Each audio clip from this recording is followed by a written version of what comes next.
Hello and welcome back to Exothermic Plays Games. I'm Exothermic and the date today is Friday, November 29th, 2024. I've been doing a daily countdown of my 366 favorite video games of all time, and coming in at number 33 is Fable II.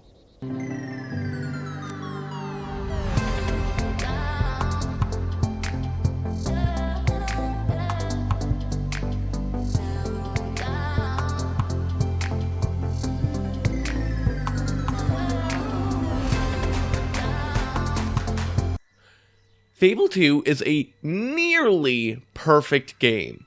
Let me describe the broad strokes and we'll see if you agree this sounds phenomenal. You get to explore a vibrant fantasy world on the brink of a technological revolution where your actions influence every single part of it. You could take on quests to help the townsfolk, but are frequently presented with opportunities for malice, crafting the future of the world you're in. Combat has several playstyles, which are all more or less equally viable as you navigate through a gripping story of personal loss and revenge, accompanied almost exclusively by your pet dog. Sounds pretty good, right? At the start of the game, you are a homeless orphan living in the slums, dreaming about living in an ornate castle like that of the famous Lord Lucian. When a shifty merchant is peddling what he claims are magical artifacts, but are clearly junk, you're approached by a mysterious woman who convinces you to purchase a music box that may actually be magical. But first, you have to scrounge up some money. Your actions here may be of great importance to the future of the city of Bowerstone. For starters, you stop a bully from beating up a poor, defenseless dog. This very first thing you do may actually be the most important thing you ever do in this game. Though, unlike many of your decisions, you don't get a choice in the matter. You gotta save the dog. And that's because of all the ways the dog saves you. The other really important early game thing is your quest to collect these different wanted posters that were strewn about and return them to a local guard. Once you collect them all, however, you're confronted by an obviously criminal character who offers to pay you for the wanted posters. We'll revisit this decision, but know that in this file, I gave them to the guard. Once you have your money, you buy the music box, wind it up, and it seems to actually react to you, but then disappears. Like in the thin air. Disappointed that their wish was not granted by the music box, the kids head to sleep in their shanty, where the dog has insisted is now also its home. You're awoken by a castle guard saying that Lord Lucian has summoned you there, and once in his study he reveals that he's been studying magic from the Old Kingdom and believes you two may possess such magic. Unfortunately, it turns out he's trying to eliminate people with hero blood, basically descendants of ancient heroes from olden times, and shoots your sister. Needing to finish the job, he shoots you too, knocking you out of a window. I'm sorry.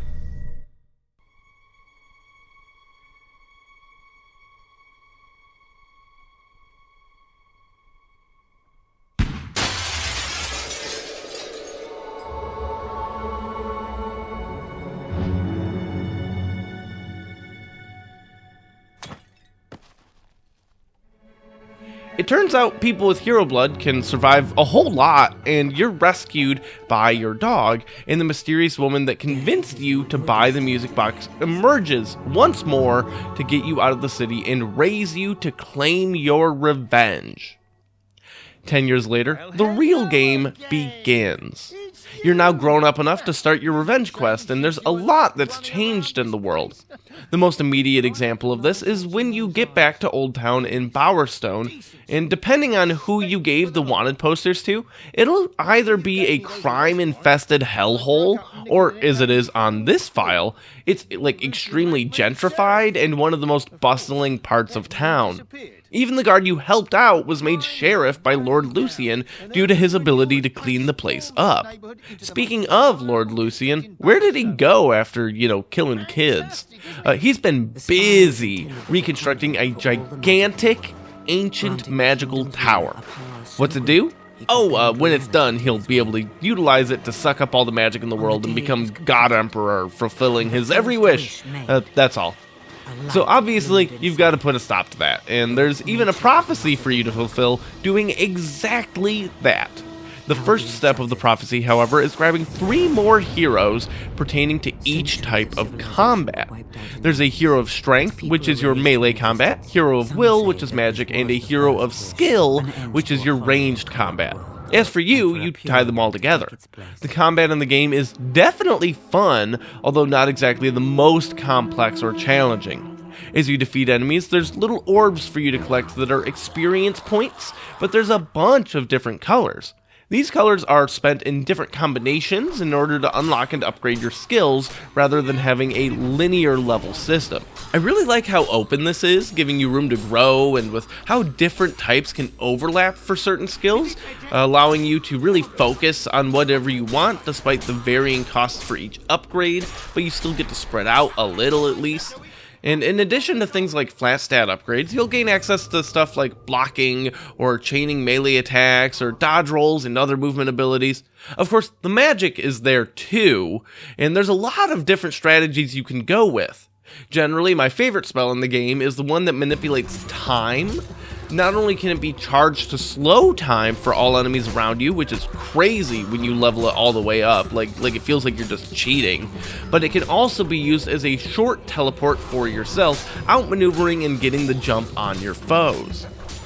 The first hero you need to unlock is the Hero of Strength. This has you checking in on the town of Oakfield, an almost Hobbiton-esque place, blessed with fertile soil and brilliant, wonderful natural elements.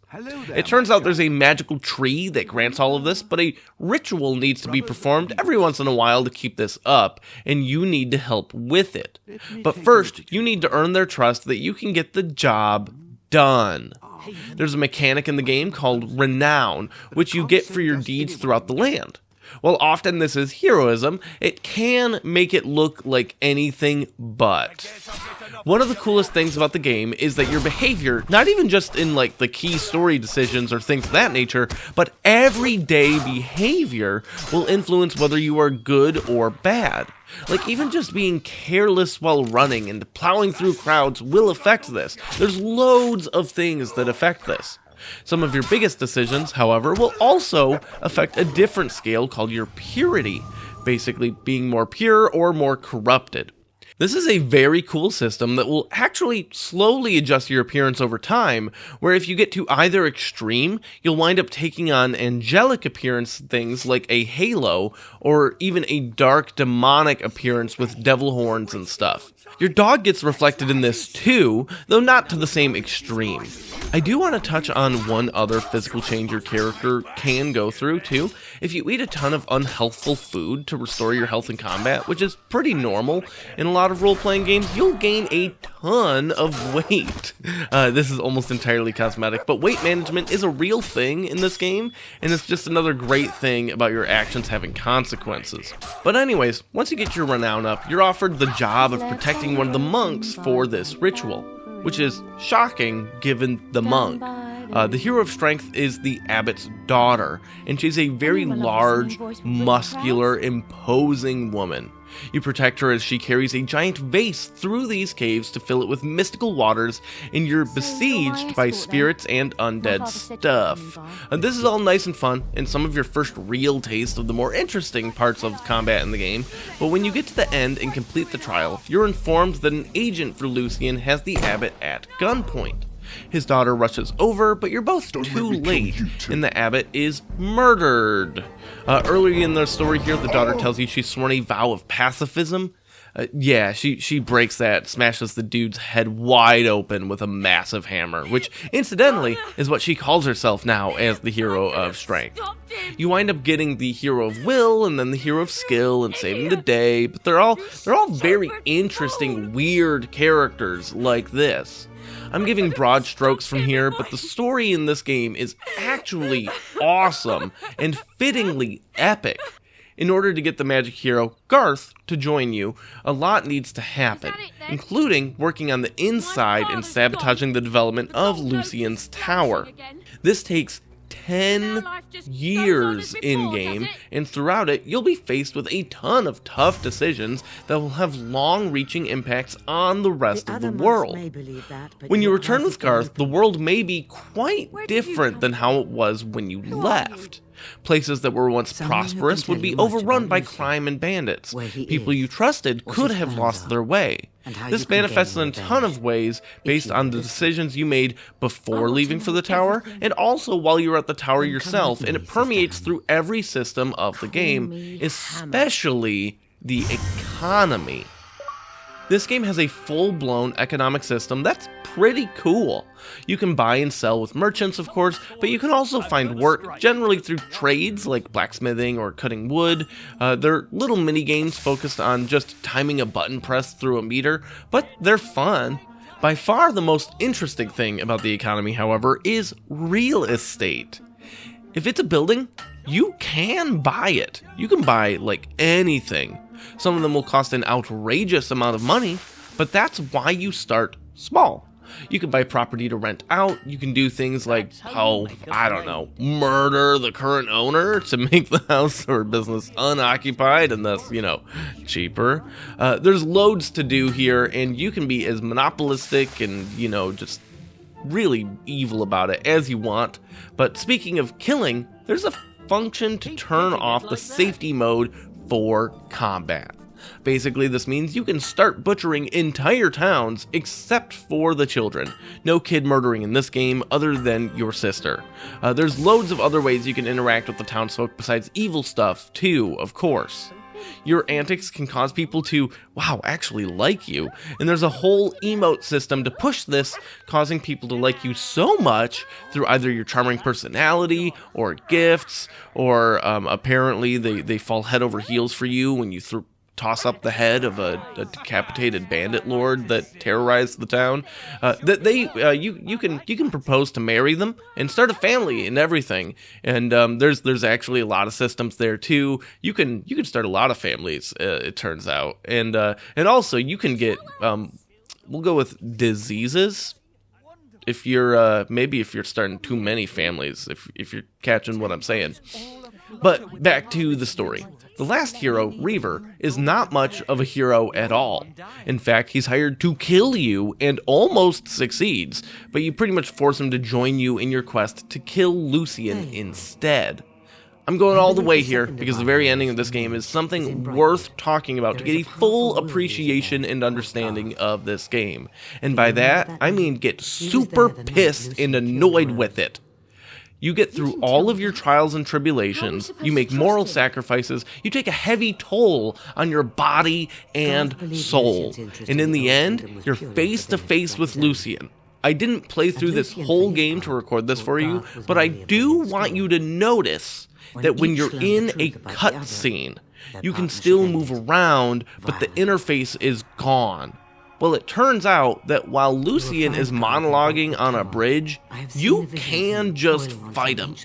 The game just does not make this clear in any way, shape, or form, but if you don't, Reaver snuck into a little alcove above you and just shoots him in the head, and the game's done. Mid-cutscene. How dumb is that? This game is so incredibly built upon your choices and it just has the big bad end without even you getting a fight because you don't even realize you can fight him. Still makes me mad, obviously.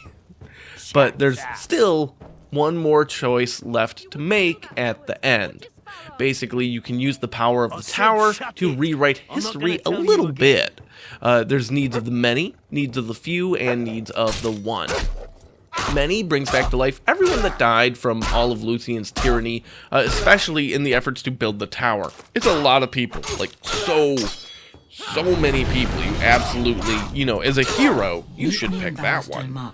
Needs of the one is you get an exorbitant amount of money, but if you're good at extorting people for money regarding the right to shelter and other economic freedoms, then you've got enough of that anyways. I've beaten this game a few times, and I have never once picked anything other than needs of the few. I have to pick that, because Lucian killed the dog, and that brings the dog back to life. The absolute best part of Fable 2 is this damn dog. They'll do anything for you. They fight for you, and until Lucian kills it, they can't actually die. They get injured and you can heal them, but they're fine. There's a ludicrous amount of treasure throughout the wide world of Albion, and the dog will alert you to dig spots or hidden keys or chests. I do want to mention the Golden Trail in this game. You may have seen it with me running around. There is a sparkling golden trail leading you towards whatever quest objective you have selected. And you might think, oh, the game just plays the game for you. And no, it doesn't. I mean, yes, it tells you where to go and stuff, but actually there's a ton of treasure and other interesting items off the beaten path, and there's a lot of reasons to explore and check stuff out outside the Golden Trail. But the nice thing is that the trail will follow you, so you can't actually get lost in your exploration, and then it saves you a lot of time of backtracking back to where you need to go. I really like the Golden Trail. I think that Fable 2, more than any other game that has this kind of thing, found this happy medium between convenience and still rewarding the player for exploring things. As I mentioned, the game is filled with loot and collectibles, and while a lot of gear is important for stat increases, for example, some provide non-combat bonuses, like people will perceive you differently, or you can sneak into bandit camps without getting attacked. But anyways, back to the dog. It's all about the dog.